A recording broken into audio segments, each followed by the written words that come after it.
प्रेम रसोनाय चैतन्याय नमस्ते चैतन्याय नमस्ते चैतन्याय नमस्ते। आज श्रावण मास शुक्ला द्वादश तिथि। आज तिथि रे आम प्रसिद्ध गौर भक्त गौरांग महाप्रभु अति प्रिय सर्वस्वामी समान मध्य अन्यतम श्री रूप गोस्वामी प्रभु पूत भाव तिथि से अवसर में आम मैंने आज पूत जीवन चरित किसी पाठ करवा। प्रथम षड्गोस्वामी पाठ करा श्रीनिवास कृत कृष्ण कीर्तन गान नर्तन करो प्रेमामृताम्बुनिधि धीरा धीर जन प्रिय प्रिय करो निर्मत्सरो पूजित श्री चैतन्य कृपा बरो विभुवो भारा बहन तारको वंदे रूप सनातन रघुजुगो श्रीजीव गोपालक वंदे रूप सनातन रघुजुगो श्रीजीव गोपालक नाना शास्त्र विचारणीक निपुण सद्धर्म संस्थापको लोकानं हितकारिणं त्रिभुवनी मान्यौ शरण्याकरो राधा कृष्ण पदारविंद भजन नंदीन मत्तालिकौ वंदे रूप सनातन रघुजुगौ श्रीजीव गोपालकौ वंदे रूप सनातन श्री गौरांग गुणानुवर्णन विधौ श्रद्धा समृद्धि अन्वितौ पापोत्ताप निकृन्तनं तनुभृतं गोविन्द गानामृति आनन्दाम्बुधिवर्धनैक निपुणौ कैवल्य विस्तारकौ वन्दे रूप सनातनो रघुजुगौ श्रीजीव गोपालकौ वन्दे रूप सनातनो रघुजुगौ श्रीजीव गोपालकौ त्यक्त्वा तूर्णं अशेषमण्डलपति श्रेणी सदा तुच्छवत् भूत्वा दीन गणेशको करुणया कौपीन कण्ठाश्रितौ गोपी भावरसामृताब्धिलहरी कल्लोलमग्नौ मुहुः वन्दे रूप सनातनो रघुजुगौ श्रीजीव गोपालकौ वन्दे रूप सनातनो रघुजुगौ श्रीजीव गोपालकौ पूजत कोकिल हंस सारस गणा कीर्णि मयूराकुले नाना रत्न निबद्ध मूल वितपो श्रीयुक्त वृंदावने राधा कृष्णं अहर्निशं प्रभजतो जीवार्थदौ जौ मुदा वन्दे श्रीरूप सनातनं रघुजुगौ श्रीजीव गोपालकौ वन्दे श्रीरूप सनातनो रघुजुगौ श्रीजीव गोपालकौ संख्यापूर्वक नाम गान नतिभि कालावसानि कृतो निद्राहार विहार कादिवीतौ तत्यंत दीनौ च जौ राधा कृष्ण गुण स्मृतिर्मधुरिमानन्दीन सम्मोहितौ वन्दे रूप सनातनो रघुजुगौ श्रीजीव गोपालकौ वन्दे रूप सनातनो रघुजुगौ श्रीजीव गोपालकौ राधा कुंड तटे कलिंद तनया तीरे च वंशी वटे प्रेमोन्मादवशात् अशेष दशया ग्रस्तौ प्रमत्तौ सदा गायन्तौ च कदा हरेर्गुणवरं भावाभिभूतौ मुदा वन्दे रूप सनातनो रघुजुगौ श्रीजीव गोपालकौ वन्दे रूप सनातनो रघुजुगौ श्रीजीव गोपालकौ हे राधे व्रज देवी के चललिते हे नंद सुनो कुद श्री गोवर्धन कल्प पादप तले कालिंदी वन्नी कुद घोषंता वैति सर्वत ब्रजपुरी खेलीर महाबीहोळै विहोळौ वंदे रूप सनातन रघुजुगौ श्रीजीव गोपालकौ वंदे रूप सनातन रघुजुगौ श्रीजीव गोपालकौ। जय श्री रूप गोस्वामी प्रभु भावती की जय। श्रीमंत चैतन्य महाप्रभुंकर अति प्रिय षड गोस्वामी मध्य स्वरूप गोस्वामी अन्यतम महाप्रभु श्री रूप सनातन द्वारा पृथ्वी रे स्वीय मनोभीष्ट और सिद्धांत प्रचार करते भक्तगण ये दुई जन को सेनापति बोली कहते। रूप गोस्वामी वंश परिचय श्री जीव गोस्वामी लघु वैष्णव शुणी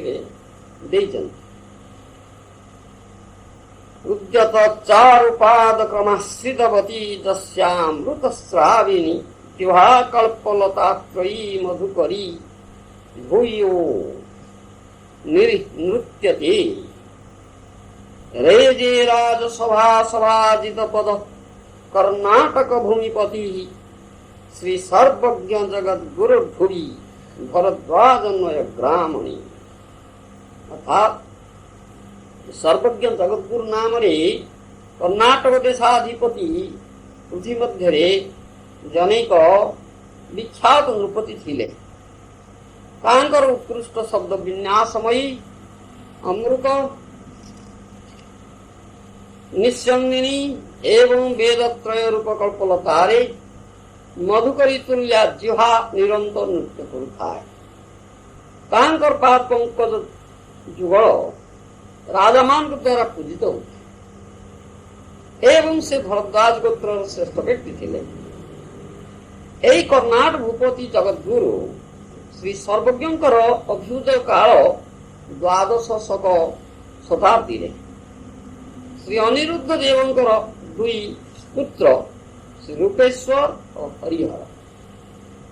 रूपेश्वर थिले शास्त्र विचक्षण, हरिहर थिले अस्त्र विचक्षण। पितांकर अंतर्ध्यान परे रूपेश्वर साम भाई हरिहरंक द्वारा राज्य विताड़ित हेले। से समय रे से 8टी अश्व सह पौलस्त्य देश को आसंति एवं पौलस्त्य राजा श्री शिखरेश्वर संगरे ताहांकर मैत्री भाव होय।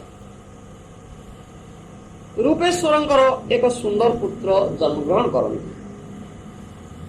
ए पुत्रंकर नाम श्री पद्मनाभ देव। से श्री जगन्नाथ देवंकर भक्त थिले। पद्मनाभ देवंकर 18टी कन्या 5टी पुत्र हंती। बहुत सुंदर 5 पुत्रंकर नाम होची पुरुषोत्तम, जगन्नाथ, नारायण, मुरारी और मुकुंद। मुकुंदंकर पुत्र श्री कुमार देव। श्री कुमार देवंकर अनेक संतान थिले। सेमान मध्य 3टी पुत्र थिले परम वैष्णव। भक्ति रत्नाकर रे वर्णना अछि। कुमार देवेरो हइलो अनेको संतान। कुमार देवेरो हइलो अनेको संतान। तार मध्ये 3 पुत्र वैष्णवेरो प्राण। तार मध्ये 3 पुत्र वैष्णवेरो प्राण। सनातन रूप श्री वल्लभ त्रय। सनातन रूप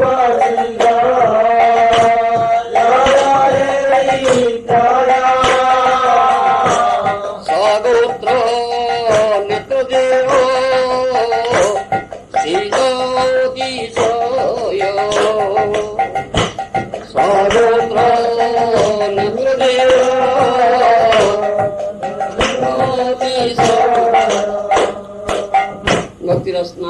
ବର୍ଣ୍ଣନା ଅଛି। କୁମାର ଦେବଙ୍କର ଅନେକ ସନ୍ତାନ ଥିଲେ, ତା ମଧ୍ୟରେ 3 ଜଣ ହେଉଛନ୍ତି ବୈଷ୍ଣବ ପୁତ୍ର, ସନାତନ, ରୂପ ଆଉ ବଲ୍ଲଭାଚାର୍ଯ୍ୟ। ଶ୍ରୀ ରୂପ ଗୋସ୍ୱାମୀଙ୍କର ବଡ଼ ଭାଇ ହେଉଛନ୍ତି ଶ୍ରୀ ସନାତନ ଗୋସ୍ୱାମୀ, ଛୋଟ ଭାଇ ହେଉଛନ୍ତି ଶ୍ରୀ ବଲ୍ଲଭ ବା ଅନୁପମ, ତାଙ୍କର ଅନ୍ୟ ଏକ ନାମ। ଅନୁପମଙ୍କର ପୁତ୍ର ହେଲେ ଶ୍ରୀ ବିଜୀବ ଗୋସ୍ୱାମୀ। ଶ୍ରୀ କବିକର୍ଣ୍ଣପୁର ଗୋସ୍ୱାମୀ ଗୌରଗଣଦେଶ ଦୀପିକାରେ କହିଛନ୍ତି ଯେ ରୂପ ଗୋସ୍ୱାମୀ ବ୍ରଜଲୀଳାରେ ରୂପମଞ୍ଜରୀ ଥିଲେ। ରୂପ ସନାତନ ଅଳ୍ପ ବୟସରେ ସମସ୍ତ ବେଦଶାସ୍ତ୍ର ଅଧ୍ୟୟନ କରି ପରମ ବିଦ୍ୱାନ ହେଲେ। ଏମାନେ କିପରି ଗୌଡ଼େଶ୍ୱର ହୁସେନ ଶାହଙ୍କର ମନ୍ତ୍ରିତ୍ୱ ଲାଭ କଲେ ସେ ସମ୍ବନ୍ଧରେ କିଛି ପ୍ରବାଦ ଅଛି। ବାଦଶାହଙ୍କର ଯେ ଗୁରୁ ମୌଲବୀ ଥିଲେ ସେ ବଡ଼ ସାଧକ ପୁରୁଷ ଥିଲେ। ସେ ଭୂତ ଭବିଷ୍ୟ ବର୍ତ୍ତମାନ ତ୍ରିକାଳର କଥା କହିପାରୁଥିଲେ। ସେ ବାଦଶାହ କହିଥିଲେ, ତୁମର ଏହି ମହାନଗରୀରେ ପରମ ବିଦ୍ୱାନ ସର୍ବସଦ୍ଗୁଣ ସମ୍ପନ୍ନ 2ଟି ବ୍ରାହ୍ମଣ ସନ୍ତାନ ଅଛନ୍ତି। ସେମାନେ ଶ୍ରୀ ରୂପ ଆଉ ସନାତନ। ତୁମେ ସେ ଦୁହିଁଙ୍କୁ ମନ୍ତ୍ରୀ ପଦରେ ବରଣ କଲେ ତୁମର ବହୁ ରାଜ୍ୟ ଆଦି ବୈଭବ ସମ୍ପଦ ଲାଭ ହବ। ବାଦଶାହ ଗୁରୁଙ୍କ କଥା ଅନୁସାରେ ରୂପ ସନାତନକୁ ମନ୍ତ୍ରୀ ପଦ ଦାନ କଲେ। ରୂପ ଗୋସ୍ୱାମୀଙ୍କର ଜନ୍ମ ହେଉଛି 1493 ଖ୍ରୀଷ୍ଟାବ୍ଦ, ଶକାବ୍ଦ ହେଉଛି 1415। ସେ ରାଜଧାନୀ ଗୌଡ଼ ନିକଟରେ ଥିବା ସାକୁର୍ମା ନାମକ ଏକ ପଲ୍ଲୀରେ ମାତୁଳ ଗୃହରେ ରହି ପଢ଼ାଶୁଣା କରୁଥିଲେ। ଗୌଡ଼ର ବାଦଶାହ ହୁସେନ ଶାହ ଜୋରପୂର୍ବକ ଶ୍ରୀ ରୂପ ସନାତନଙ୍କୁ ଆଣି ରାଜମନ୍ତ୍ରିତ୍ୱ ପଦ ଦେଲେ। ସେମାନେ ଅନିଚ୍ଛୁକ ହେଲେ ସୁଦ୍ଧା ଯବନ ରାଜାଙ୍କର ଭୟରେ ରାଜକାର୍ଯ୍ୟ କରିବାକୁ ଲାଗିଲେ। ଶ୍ରୀ ରୂପ ସନାତନ ସେଦିନ ଠାରୁ ଗୌଡ଼ ରାଜଧାନୀ ରାମକେଳିରେ ବସବାସ କରିବାକୁ ଲାଗିଲେ। ଯେଉଁ ସମୟରେ ଶ୍ରୀ ରୂପ ସନାତନ ରାମକେଳିରେ ବାଦଶାହଙ୍କର ମନ୍ତ୍ରିତ୍ୱ କାର୍ଯ୍ୟ କରୁଥିଲେ, ଠିକ୍ ସେହି ସମୟରେ ନବଦ୍ୱୀପରେ ଶ୍ରୀ ଗୌର ସୁନ୍ଦର ଭକ୍ତଗଣଙ୍କ ସହ ସଂକୀର୍ତ୍ତନ ବିଳାସ ପାପି ତାପି ଉଦ୍ଧାର ଲୀଳା କରୁଥିଲେ। ଶ୍ରୀ ରୂପ ସନାତନ ସର୍ବଦା ଶ୍ରୀମନ୍ ମହାପ୍ରଭୁଙ୍କର ମହାବଦାନ୍ୟତା କୃପାଳତାର କଥା ଶୁଣୁଥିଲେ। ଗୌର ସୁନ୍ଦରଙ୍କ ଦର୍ଶନ ନିମିତ୍ତ ସେମାନଙ୍କ ହୃଦୟରେ ପରମ ଉତ୍କଣ୍ଠା ଜାତ ହେଲା। ଶ୍ରୀରୂପ ଗୋସ୍ୱାମୀ ଥରେ ଗୌର ସୁନ୍ଦରଙ୍କ ପାଖକୁ ଚିଠି ଲେଖି ତାହାଙ୍କର ଚରଣ ଦର୍ଶନର ପ୍ରାର୍ଥନା କରିଥିଲେ। ଶ୍ରୀମନ୍ ମହାପ୍ରଭୁ ପତ୍ର ଉତ୍ତରରେ ଜଣାଇଥିଲେ, ପରପୁରୁଷ ଅନୁରକ୍ତା ରମଣୀ ଯେପରି ବାହ୍ୟ ସ୍ୱାମୀର ସେବାରେ ଅନୁରକ୍ତତା ଦେଖାଏ, ସେହିପରି ତୁମେ ତୁମର ଚିତ୍ତ ଶ୍ରୀକୃଷ୍ଣ ପଦରେ ରଖି ବାହ୍ୟ ରାଜକାର୍ଯ୍ୟର ଅନୁରାଗ ଦେଖାଅ। ଅଚିରାତ ଶ୍ରୀକୃଷ୍ଣ ତୁମ ପ୍ରତି କୃପା କରିବେ। ରାମକେଳି ଗ୍ରାମରେ ଶ୍ରୀ ରୂପ ସନାତନ କିପରି ଐଶ୍ୱର୍ଯ୍ୟ ସମନ୍ୱିତ ଥିଲେ ତାହା ଭକ୍ତି ରତ୍ନାକରରେ ବର୍ଣ୍ଣନା କରାଯାଇଛି। ସେଥିରେ ଲେଖା ଅଛି, ଗୌଡ଼େ ରାମ କେଳି ଗ୍ରାମେ କରିଲେନ ବାସ, ଗୌଡ଼େ ରାମ କେଳି ଗ୍ରାମେ କରିଲେନ ବାସ, ଐଶ୍ୱର୍ଯ୍ୟେର ସୀମାବତୀ অদ্ভুত বিলাস, ঐশ্বর্যের সীমাবতী অদ্ভুত বিলাস, ইন্দ্র সম সনাতন রূপের শোভাতে, ইন্দ্র সম সনাতন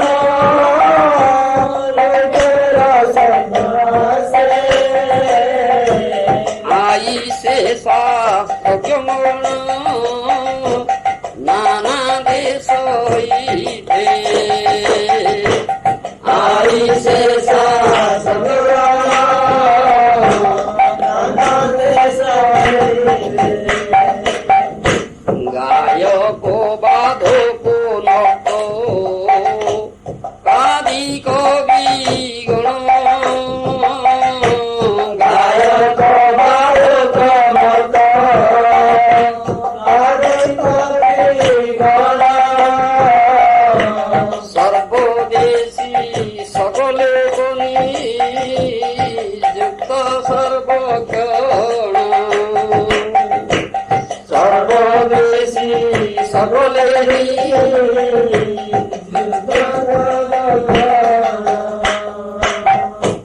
নিরন্তর করিল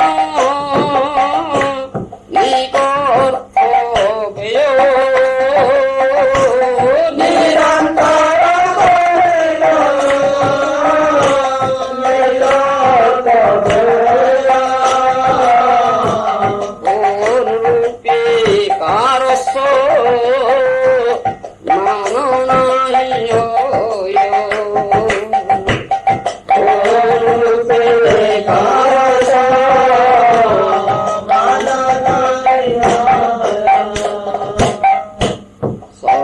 সর্বশাস্ত্র চর্চা করে দুই জন সদা সর্বশাস্ত্র চর্চা করে দুই জন অনায়াসে করে বহি খণ্ডন স্থাপন অনায়াসে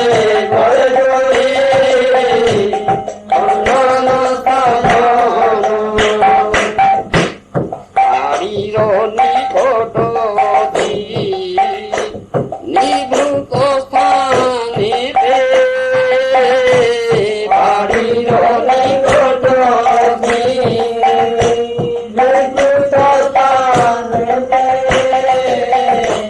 কদম্ব কানন রাধা শ্যাম কুণ্ড ঘাটে কদম্ব কানন রাধা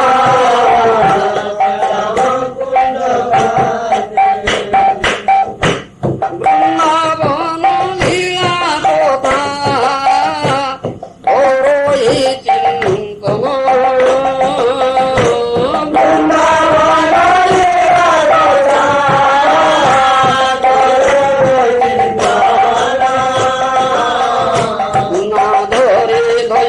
রজনী বক্র ধারা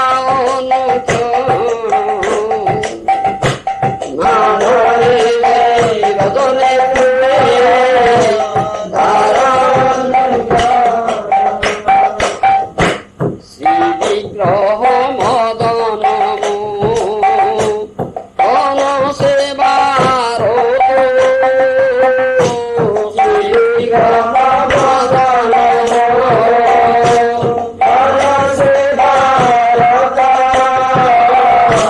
সদা খেদ কহিব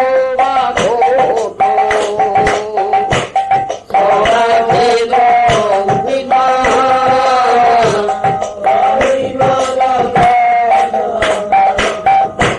শ্রীকৃষ্ণ চৈতন্য বিহরে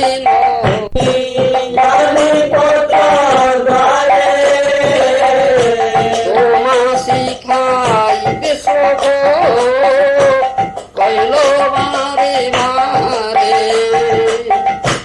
তোমা শিখাইতে সব কইল বারে বারে গৌর নিকটে আসিতে নাই মোর প্রয়োজন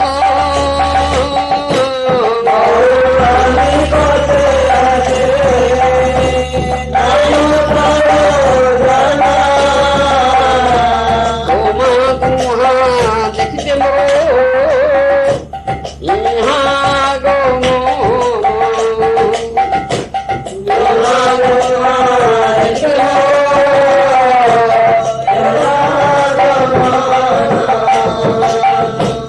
এই মোর মন কথা এই নাহি জানে মোর মন কথা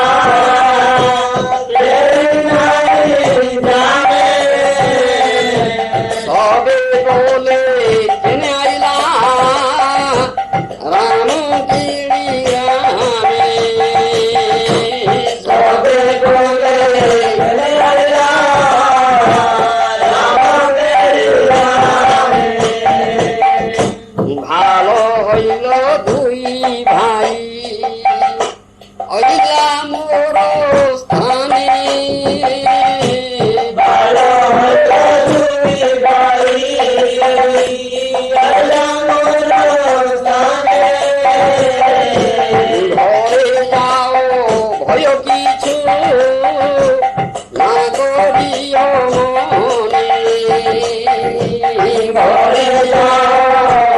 কিছু না করিও মনে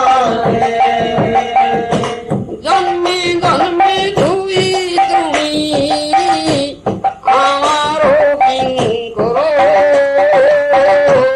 জন্মে জন্মে ধুই তুমি আমার অচিরা কৃষ্ণ কুমার করিবে উদ্ধার অচিরা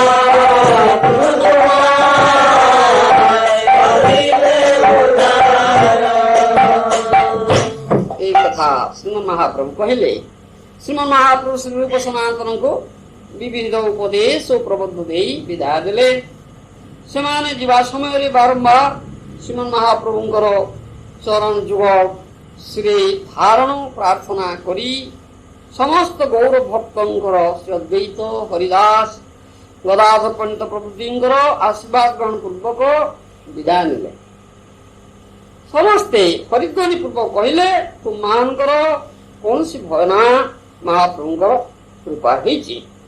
ଏହାପରେ ଭକ୍ତଗଣଙ୍କ ସହ ଗୌରହରି କାନାଇର ନାଟ୍ୟଶାଳା ଅଭିମୁଖେ ଯାତ୍ରା କଲେ। ଶ୍ରୀରୂପ ସନାତନ ଦୁଇ ଜଣ ଶ୍ରୀକୃଷ୍ଣ ଚୈତନ୍ୟ ଚରଣରେ ଆଶ୍ରୟ ପାଇବା ନିମିତ୍ତ ବେଦଜ୍ଞ ବ୍ରାହ୍ମଣ ବରଣ ପୂର୍ବକ କୃଷ୍ଣ ମନ୍ତ୍ରରେ ଦୁଇଟି ପୁରସ୍ଚରଣ କଲେ। स्वरूप गोस्वामी निज गृह को बहु धन नहीं आसिले से धन किछि ब्राह्मण वैष्णव को आउ किछि कुटुंब भरण पोषण निमित्त एवं भविष्य किछि आगत काल निमित्त भल भल विप्र स्थान रखिदेले। गौड़ देश राम केली रे सनातनकर ए बंधन मोचन निमित्त 10,000 स्वर्ण मुद्रा मुदी घरे रखिदे गले। यापर श्री रूप जतबेले शुणिले श्रीमन महाप्रभु वृंदावन अभिमुखे यात्रा करचंती सेतबेले से काल विलंब न करी छोट भाई अनुपम को संगे नहीं बाहर पड़े। शीघ्र चाली चाली प्रयाग रे पहुंचले। दुई भाई देखिले श्रीमन महाप्रभु जाउचंती श्री बिंदु माधवन को दर्शन रे लक्ष लक्ष लोक तांको पछरे चलछन्ति। दुई भाई दूर प्रभु को दंडवत प्रणाम कले। सेठारे श्रीमान महाप्रभु एक दाक्षिणात्य ब्राह्मण गृहरे आमंत्रित होई भोजन करबा गले। से समय श्री रूप और अनुपम प्रभु को संगरी ई ब्राह्मण गृहरे साक्षात भावे मिलित होले। दुई भाई महाप्रभु श्री चरण वंदना कला क्षणी प्रभु रूपम को भूमि उठाई दृढ़ आलिंगन कले एवं सनातन कर समाचार जिज्ञासा कले। स्वरूप सनातन कर जावतीय समाचार प्रदान कले। ता शुणी महाप्रभु कहले सनातन कर शीघ्र बंधन मोचन हब। सुराद्वैतवादी पुष्टि मार्ग आचार्य श्री बल्लभ भट्ट सेतबेले प्रयाग रे आड़ाइल ग्राम रे बसवास करथिले। से गौर सुंदर दर्शन निमित्त दाक्षिणात्य विप्र गृह आसिले। एही समय महाप्रभु बल्लभ भट्ट निकट रे श्री रूप अनुपम परिचय करते शुणी बल्लभाचार्य रूपम को आलिंगन करने को उठिले। रूप अनुपम दुई भाई दूर को पलायन कले एवं कहले आमे अस्पृश्य छुंतु नहीं। एक शुणी बल्लभ भट्ट विस्मयान्वित हेले। महाप्रभु परीक्षा निमित्त बल्लभ भट्ट कहले आपण कुलीन वैदिक ब्राह्मण एमान को छुईबे ना। बल्लभाचार्य कहले ए दुई जन मुखरे निरंतर कृष्ण नाम विराजमान एमाने अधम नुहंती सर्वोत्तम। दाम करे कथा बोलना अछि गुहार मुखे कृष्ण नाम करिछे नर्तन गुहार मुखे कृष्ण नाम करिछे नर्तन ए दुई गमन हे सर्वोत्तम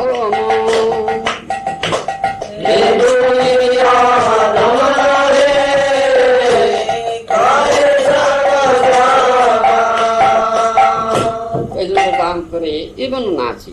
ବଲ୍ଲଭାଚାର୍ଯ୍ୟ ଏହାପରେ ମହାପ୍ରଭୁଙ୍କୁ ନିମନ୍ତ୍ରଣ କରି ନିଜ ଗୃହକୁ ନୌକା ଯୋଗେ ନେଇ ଆସିଲେ।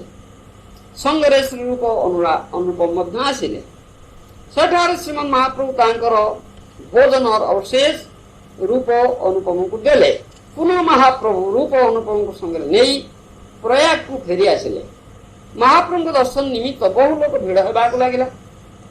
ତା ଦେଖି ଶ୍ରୀମନ୍ ମହାପ୍ରଭୁ ରୂପ ଅନୁପମଙ୍କୁ ସଙ୍ଗରେ ନେଇ ନିର୍ଜନରେ ଦଶାଶ୍ୱମେଧ ଘାଟରେ ଏକଟି ଅଶ୍ୱସ୍ଥ ବୃକ୍ଷ ତଳେ ବସି କୃଷ୍ଣ କଥା କହିବାକୁ ଲାଗିଲେ। ଚୈତନ୍ୟ ଚରିତାମୃତରେ ଏ କଥା ବର୍ଣ୍ଣନା ଅଛି। କୃଷ୍ଣ ତତ୍ତ୍ୱ ଭକ୍ତି ତତ୍ତ୍ୱ ରସ ତତ୍ତ୍ୱ ପ୍ରାନ୍ତ କୃଷ୍ଣ ତତ୍ତ୍ୱ ଭକ୍ତି ତତ୍ତ୍ୱ ରସ ତତ୍ତ୍ୱ ପ୍ରାନ୍ତ ଭାବ ଶିଖାଇଲେ ପ୍ରଭୁ ଭାଗବତ ସିଦ୍ଧାନ୍ତ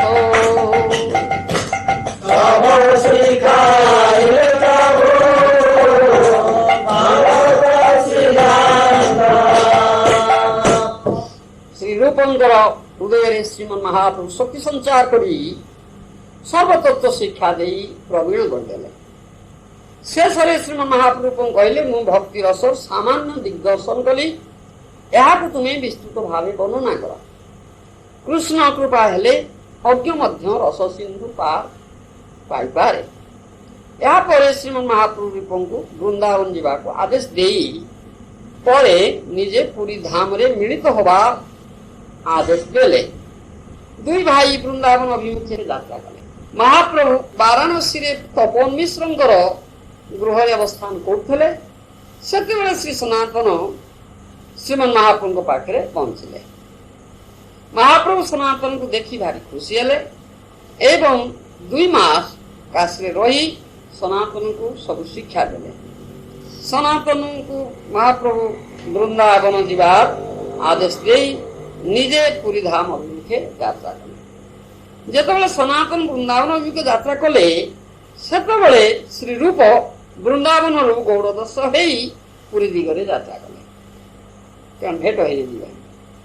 ଶ୍ରୀରୂପ କ୍ରମେ କ୍ରମେ ଚାଲି ଆସିଲେ କାଶୀକୁ। ସେଠାରେ ତପନ ମିଶ୍ର, ଚନ୍ଦ୍ରଶେଖର, ମହାରାଷ୍ଟ୍ରୀୟ ବ୍ରାହ୍ମଣ ତଥା ଅନ୍ୟାନ୍ୟ ଭକ୍ତଙ୍କ ସଙ୍ଗରେ ରୂପ ଅନୁପମଙ୍କର ମିଳନ ହେଲା। ତପନ ମିଶ୍ର ରୂପଙ୍କ ନିକଟରେ ସନାତନଙ୍କର ମିଳନ ବାର୍ତ୍ତା ପ୍ରକାଶାନନ୍ଦ ସରସ୍ୱତୀଙ୍କର ଉଦ୍ଧାର କଥା କହିଲେ। ତାହା ଶୁଣି ଶ୍ରୀରୂପ ଖୁବ୍ ଆନନ୍ଦିତ ହେଲେ। ରୂପ ଅନୁପମଙ୍କ ସଙ୍ଗରେ ଗୌଡ଼ ଦେଶରେ ଗଙ୍ଗା ତଟକୁ ଆଗମନ କଲା କ୍ଷଣି ଅକସ୍ମାତ୍ ଅନୁପମଙ୍କର ଗଙ୍ଗା ପ୍ରାପ୍ତି ହେଲା। ଶ୍ରୀରୂପ କିଛି ଦିନ ଗୌଡ଼ ଦେଶରେ ଅବସ୍ଥାନ କରି ନୀଳାଚଳ ଅଭିମୁଖେ ଯାତ୍ରା କଲେ। ରୂପ ଗୋସ୍ୱାମୀ ବୃନ୍ଦାବନ ଧାମରେ ଥିବା ସମୟରେ ଗୋଟିଏ କୃଷ୍ଣଲୀଳା ନାଟକ ରଚନା ଆରମ୍ଭ କରିଥିଲେ। ବାଟରେ ଯାତ୍ରା ସମୟରେ କର୍ଚ୍ଚା ଆକାରରେ ଘଟଣାମାନ ଲେଖିବାକୁ ଲାଗିଲେ। ଚାଲି ଚାଲି ସେ ଓଡ଼ିଶାର ସତ୍ୟଭାମାପୁର ନାମକ ଗ୍ରାମକୁ ଆସିଲେ। ଏକ ରାତ୍ର ସେ ଗ୍ରାମରେ ଶ୍ରୀରୂପ ଅବସ୍ଥାନ କଲେ। ସେଠା ରାତ୍ରରେ ସେ ଏକ ଅଦ୍ଭୁତ ସ୍ୱପ୍ନ ଦେଖିଲେ। ସ୍ୱୟଂ ସତ୍ୟଭାମା ଦେବୀ ଆସି କହୁଛନ୍ତି, ଆମର ନାଟକ ପୃଥକ ଭାବେ ରଚନା କର, ମୋର କୃପାରେ ନାଟକ ସୁନ୍ଦର ହବ। ଏ ସ୍ୱପ୍ନ ଦେଖି ଶ୍ରୀରୂପ ବୁଝିପାରିଲେ ଯେ ସତ୍ୟଭାମା ଦେବୀ ତାଙ୍କର ନାଟକ ପୃଥକ ଭାବେ ଲେଖିବାକୁ ଆଦେଶ ଦେଉଛନ୍ତି। ଶ୍ରୀରୂପ ନୀଳାଚଳ ଆସି ହରଦାସ ଠାକୁରଙ୍କ କୁଟୀରରେ ରହିଲେ। ଶ୍ରୀରୂପ ଶ୍ରୀ ହରଦାସ ଠାକୁରଙ୍କୁ ଦଣ୍ଡବତ କଲା କ୍ଷଣି ହରଦାସ ଠାକୁର କହିଲେ, ମହାପ୍ରଭୁ ତୁମର ଆଗମନ ବାର୍ତ୍ତା ଆମକୁ କହିଛନ୍ତି। ଶ୍ରୀ ହରଦାସ ଠାକୁର ରୂପଙ୍କୁ ଅତିଶୟ ଆଦରରେ ନିଜ କୁଟୀରରେ ରଖିଲେ। ମହାପ୍ରଭୁଙ୍କର ପ୍ରତିଦିନ ନିୟମ ଥିଲା ସେ ଜଗନ୍ନାଥ ଦେବଙ୍କର ଉପଭୋଗ ଦର୍ଶନ କରି ହରଦାସ ଠାକୁରଙ୍କର କୁଟୀରକୁ ଆଗମନ କରିବା। ମହାପ୍ରଭୁ ଆଜି ମଧ୍ୟ ଶ୍ରୀ ହରଦାସ ଠାକୁରଙ୍କ କୁଟୀରକୁ ଆସିଲେ। ରୂପ ମହାପ୍ରଭୁଙ୍କୁ ସାଷ୍ଟାଙ୍ଗ ବନ୍ଦନ କଲାବେଳେ ଶ୍ରୀ ହରଦାସ ଠାକୁର ମହାପ୍ରଭୁ କହିଲେ, ସେ ରୂପ ଆପଣଙ୍କୁ ଦଣ୍ଡବତ କରୁଛନ୍ତି। ମହାପ୍ରଭୁ ଶ୍ରୀରୂପଙ୍କୁ ଆଲିଙ୍ଗନ କଲେ। ଏହାପରେ ମହାପ୍ରଭୁ ତାଙ୍କ ସାଙ୍ଗରେ ବସି କୁଶଳ ପ୍ରଶ୍ନ ଇଷ୍ଟଗୋଷ୍ଠୀ କରିବା ପରେ ସନାତନଙ୍କର ବାର୍ତ୍ତା ଜିଜ୍ଞାସା କଲେ। ଶ୍ରୀରୂପ କହିଲେ, ସନାତନଙ୍କ ସଙ୍ଗରେ ତାଙ୍କର ଦେଖା ହେଇନି। ମୁଁ ଗଙ୍ଗା ପଥରେ ଆସିଲି, ସେ ରାଜପଥରେ ଗଲେ। ପ୍ରୟାଗରେ ଶୁଣିଲି ସେ ବୃନ୍ଦାବନ ଯାଇଛନ୍ତି। ଶ୍ରୀମନ୍ ମହାପ୍ରଭୁ ଅନୁପମଙ୍କର ଗଙ୍ଗା ତଟରେ ଅକସ୍ମାତ୍ ଗଙ୍ଗା ପ୍ରାପ୍ତି ଘଟଣା ଶୁଣି କହିଲେ, ଅନୁପମଙ୍କର ଶ୍ରୀରାମ ନିଷ୍ଠା ଅତୁଳନୀୟ। ଶ୍ରୀରୂପଙ୍କୁ ମହାପ୍ରଭୁ ଶ୍ରଦ୍ଧାସନ ନିକଟ ରହିବାର ଆଦେଶ ଦେଇ ଗମ୍ଭୀରାକୁ ଆସିଲେ। ପରଦିନ ମହାପ୍ରଭୁ ସର୍ବଭକ୍ତଙ୍କୁ ସଙ୍ଗରେ ନେଇ ହରଦାସ ଠାକୁରଙ୍କ କୁଟୀରକୁ ଆଗମନ କଲେ। ହରଦାସଙ୍କ ସହ ଶ୍ରୀରୂପ ମହାପ୍ରଭୁଙ୍କୁ ଶାସ୍ତ୍ରାଙ୍ଗ ବନ୍ଦନା କଲେ। ଶ୍ରୀ ନିତ୍ୟାନନ୍ଦ ଅଦ୍ୱୈତାଚାର୍ଯ୍ୟଙ୍କୁ ମହାପ୍ରଭୁ କହିଲେ, ତୁମାନେ ରୂପଙ୍କୁ କୃପା କର ଯେପରି ଶ୍ରୀରୂପ ବ୍ରଜରସ ତତ୍ତ୍ୱ ବର୍ଣ୍ଣନା କରିପାରିବେ। ମହାପ୍ରଭୁ ପ୍ରତିଦିନ ଶ୍ରୀ ହରିଦାସଙ୍କ ନିମିତ୍ତ ଶ୍ରୀମନ୍ଦିରରୁ ପ୍ରାପ୍ତ ପ୍ରସାଦ ପଠେଇ ଦିଅନ୍ତି। ଶ୍ରୀରୂପଙ୍କ ସଙ୍ଗରୀ ହରିଦାସ ଅତିଶୟ ଆନନ୍ଦରେ ପ୍ରସାଦ ସେବନ କରନ୍ତି। ଏହାପରେ ଭକ୍ତ ସଙ୍ଗରେ ମହାପ୍ରଭୁ ଇଷ୍ଟ ଗୋଷ୍ଠୀ କରିବାକୁ ଲାଗିଲେ। ଶ୍ରୀରୂପ ଏ ସ୍ୱରୂପ ଦାମୋଦରଙ୍କ ପ୍ରତି ଲକ୍ଷ୍ୟ କରି ମହାପ୍ରଭୁ ଶ୍ରୀରୂପଙ୍କର କଥା କହିବାକୁ ଲାଗିଲେ। ପୂର୍ବେ ରଥଯାତ୍ରା କାଳେ ମୁଁ ଭାବାବିଷ୍ଟ ହେଇ ଯେଉଁ ଶ୍ଲୋକ କହିଥିଲି, ସେ ଶ୍ଲୋକଟି ମୁଁ ରୂପଙ୍କ କୁଟୀରକୁ ଆସି ସେ ଶ୍ଲୋକର ପ୍ରତ୍ୟୁତ୍ତର ଜନକ ଏକଟି ଶ୍ଲୋକ ତାଳରେ ଗୁଞ୍ଜା ହୋଇଥିବାର ଦେଖିଲି। ଶ୍ଲୋକ ପଢି ମୁଁ ଅତିଶୟ ବିସ୍ମାଦିତ ହେଲି। ରୂପ ମୋ ମନର କଥା କିପରି ଜାଣିଲେ? ଏହାର ଉତ୍ତରରେ ସ୍ୱରୂପ ଦାମୋଦର କହିଲେ, যাতে এই শ্লোক দেখিলু, যাতে এই শ্লোক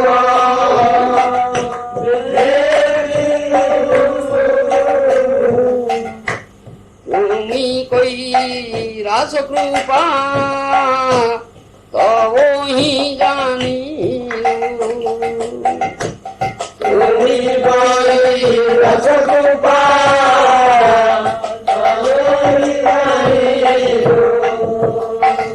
ମହାପ୍ରଭୁଙ୍କର କୃପା ବୋଲି କହିଲେ। ଶ୍ରୀରୂପଙ୍କର ଲିଖିତ ବିଦଗ୍ଧ ନାଟକର ଏକଟି ପତ୍ର ହାତରେ ନେଇ ମହାପ୍ରଭୁ ପଢି ଅତିଶୟ ଭାବାବିଷ୍ଟ ହୋଇ ଶ୍ରୀରୂପଙ୍କର ହସ୍ତାକ୍ଷରକୁ ସ୍ତୁତି କରିବାକୁ ଲାଗିଲେ। ଶ୍ରୀରୂପେର ଅକ୍ଷର ଯେନ ମୁକୁତାର କାନ୍ତି, ଶ୍ରୀରୂପେର ଅକ୍ଷର ଯେନ মুকুতার কান্তি, প্রীত হইয়া করেন প্রভু অক্ষরের সুখী, প্রীত হইয়া করেন প্রভু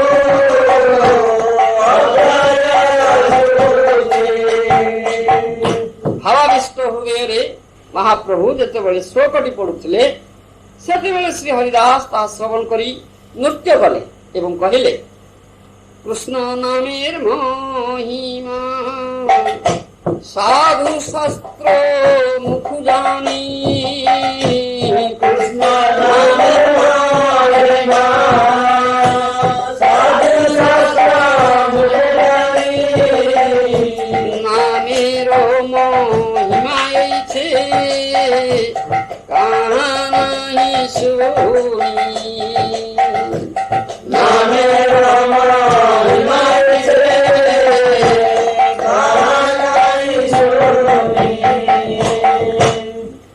ଆଉ ଦିନେ ଶ୍ରୀମନ୍ ମହାପ୍ରଭୁ ସାର୍ବଭୌମ ଭଟ୍ଟାଚାର୍ଯ୍ୟ, ସ୍ୱରୂପ ଦାମୋଦର ସ୍ୱାମୀ, ରାମାନନ୍ଦ ରାୟ, ଶ୍ରୀ ଅଦ୍ୱୈତାଚାର୍ଯ୍ୟ, ଶ୍ରୀ ଗଦାଧର ପଣ୍ଡିତଙ୍କ ସଙ୍ଗରେ ହରଦାସଙ୍କ କୁଟୀରକୁ ଆସିଲେ।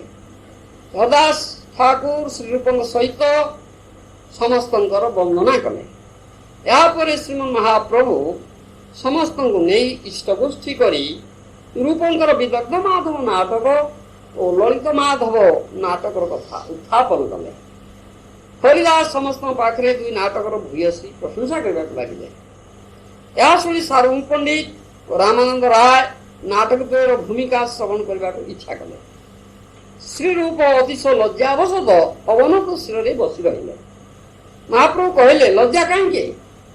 ବୈଷ୍ଣବଗଣ ଆଦର କରି ଶୁଣିବାକୁ ଚାହୁଁଛନ୍ତି, ପାଠ କର। ପ୍ରଭୁଙ୍କର ଆଦେଶରେ ରୂପ ଗ୍ରନ୍ଥର ନାନ୍ଦୀ ଶ୍ଲୋକ ପାଠ କଲେ। ତାହା ଶୁଣି ଭକ୍ତଗଣ କହିବାକୁ ଲାଗିଲେ, ବର୍ଣ୍ଣନା ଅଛି, কবিত না হই অমৃতের ধার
प्रशंसा समस्ते कले सेमाने सब शुणी कहले सब आपणकर कृपा आपण शक्ति नदेले एपरि भावे रस वर्णना केही करि पारिबो ना। महाप्रभु कहले तुम माने समस्ते यांकु कृपा कर जेपरि ए ब्रजलीला प्रेम रस वर्णना करि पारिबो।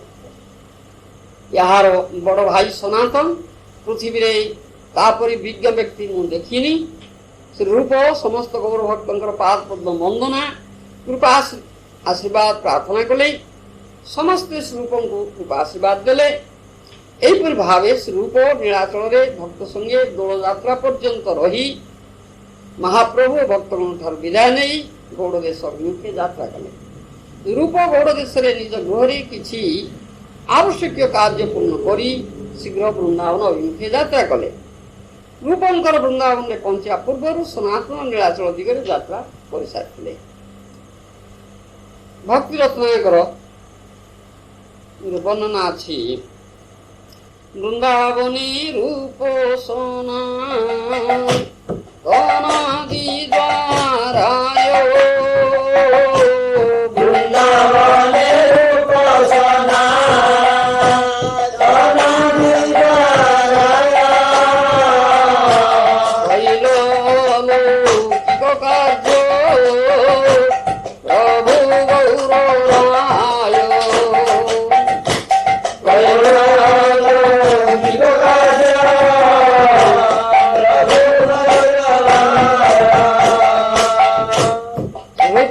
महाप्रभुଙ୍କର आज्ञा पालनार्थे वृंदावन को आसिले। महाप्रभु निर्देश लुप्त तीर्थ उद्धार और श्री विग्रह सेवा प्रकाश न होथिबार देखी श्री रूप बड़ चिंतित हेले। श्री विग्रह गोविंद केउठी अछंती बने बने गृहे गृहे खोजिबाकू लागिले केउठारे पाइले ना। दिने जमुना तटरे बसी विषन्न हृदय चिंता विभोर होइचंती। एही समय जने ब्रजवासी श्रीरूपंक निकट को आसिले। से अल्प वयस्क सुंदर मूर्तिमान थिले। हसी हसी कहले हे स्वामी आपण एते दुखित काहे? श्रीरूप मधुर संभाषण श्रवण करी बड़ संतोष लाभ कले। या परे श्रीरूप ब्रजवासी निकट रे श्री महाप्रभु आदेश कथा कहले। गोप कुमार कहले स्वामी मो संगे आसंतु। स्वरूप कहले हे गोप कुमार कुआर जीवी? से कहले स्वामी जो विग्रह सेवा प्रकाश निमित्त आपण एते चिंतित से वासना पूर्ण हब। रूप गोस्वामी कहले हे गोप कुमार मोर आशा पूर्ण हब ना निश्चय हब आम संगे आसंतु। गोप कुमार श्रीरूप को नहीं आसिले गोमा टीला कहले स्वामी ए टीला को प्रतिदिन पूर्वाह्न एक गाधी आसी दुग्ध धारा स्नान करानी। आपण आगामी दिवस पूर्वाह्न एठाक आसिले ता देखिबे। एक गोमाटिला रे विग्रह अछंती। वर्तमान जहा उचित ता करंतु मु जाउछि। स्वरूप गोमाटिला को देखुथिला बेले गोप कुमार अदृश्य हो गले। रूप गोस्वामी भाग्य को लागिले ये गोप कुमार किए? मने हुए प्राणर आराध्य श्री गोविंद। या परे श्री रूप निज स्थान को फेरी आसिले। पर दिवस प्राप्त काल रे सेई गोमाटिला दर्शन करबा को जाई देखिले एक अपूर्व सुरभिका भी सेठा को आसी दुग्ध धारा रे तिलाटी स्नान कराउछन। श्री रूपंकर संपूर्ण विश्वास हला जे श्री विग्रह एठारे अछंती। या परे से गोपपल्ली को जाई श्रेष्ठ गोपगण को कहिबारु समस्ते विश्वामित हेले। कोड़ी कोदाल नहीं शीघ्र गोमाटिला को समस्ते आसिले। रूप सेमान सहित आसिले। टीलार माटी सामान्य अपसारित करबा मात्रे कोटि मदन विनिंदित श्री गोविंद मूर्ति दर्शन देले। महा हरिहरि ध्वनि रे दश दिग मुखरित हो उठिला। रूप प्रेमाश्रु मुंचन करी गोविंदंकर पाद मूले दंडवत करी बहु स्तुति करबा को लागिले। सनातन मदन मोहन को जेपरी भेटी थिले ये से परी गोविंद देव को पाइले। आओ से गोविंद श्री विग्रह पाइला परे श्रीरूप गोस्वामी महाप्रभु निकट को खबर पठेले। महाप्रभु श्रीमन महाप्रभु पुरी रे एक खबर पाई अत्यंत खुशी हेले एवं काशीश्वर पंडित को सेवा निमित्त वृंदावन को पठेले। स्वरूप सनातन एक संगे रहती नहीं, भिन्न भिन्न स्थान रे रहती। जेपरी श्रीरूपंक निकट रे गोविंद देव प्रकट हेले सेपरी सनातन को निकट रे मदन गोपाल प्रकट हेले। आओ गोपाल भट्टों निकट में राधारमण आ मधुपंत निकट में गोपीनाथ प्रकट है। गीत अच्छी ना ये सब श्रीरूप गोस्वामी आश्चर्यमय अतिपूत पवित्र कहानी। श्रीरूप गोस्वामी अनेक ग्रंथ वैष्णव ग्रंथ प्रणयन कर हंसदूत काव्य, उद्धव संदेश, श्री कृष्ण जन्मतिथिर विधि, बृहद गणदेश दीपिका, लघु गणदेश दीपिका, स्तवमाला, विदग्ध माधव, ललित माधव, उज्ज्वल नीलमणि, दान केली कौमुदी, भक्ति रसामृत सिंधु, प्रजुक्ताख्यात चंद्रिका, मथुरा महिमा, पद्यावली, नाटक चंद्रिका, लघु भागवतामृत प्रभृति अनेक ग्रंथों से रचन करी वैष्णव साहित्य को समृद्ध कर। श्रीरूप गोस्वामी प्रकट तिथि हूँ श्रावणी शुक्ला आदि तिथि, अप्रकट तिथि श्रावणी शुक्ला द्वादशी तिथि से 1564 ख्रीष्टाब्द अप्रकट हेले। गृहवास तांकर होची 22 वर्ष, ब्रजवास होची 51 वर्ष, प्रकट स्थिति होची 73 वर्ष, मतांतरे 75 वर्ष। ये होची श्री रूप गोस्वामी पूत जीवन चरित्र। आज तिथि रे रूप गोस्वामी प्रभुंकर प्रकट होता।